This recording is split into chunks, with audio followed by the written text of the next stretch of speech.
Stocks are down today, and I think we're due for a little bit of a consolidation period or a period of trading sideways for a while, at least until we get even more trade deals, especially from South Korea, Japan, India, and Vietnam, in my opinion.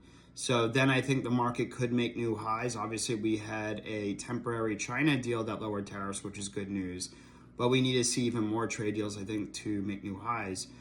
We also got some good news on the producer price index inflation numbers, or the wholesale prices businesses face. They came in lower than estimated at 2.4% year over year compared to 2.5%. And then month over month was a decline of negative 0.5% compared to a positive 0.2% expected. This is the lowest month over month reading since April of 2020, 5 years ago.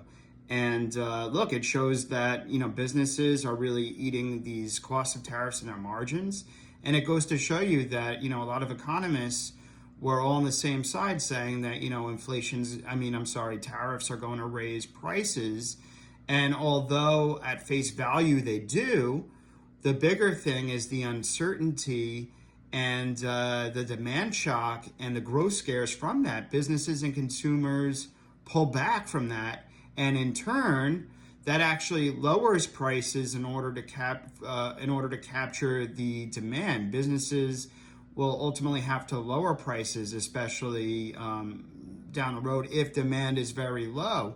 And we saw that with this PPI, Producer Price Index inflation report. We also saw retail sales a lot lower than estimated at 0.1% in April compared to 1.7% in March. March was so strong because consumers were spending on goods and items, especially cars, ahead of the tariffs before these price hikes went into effect.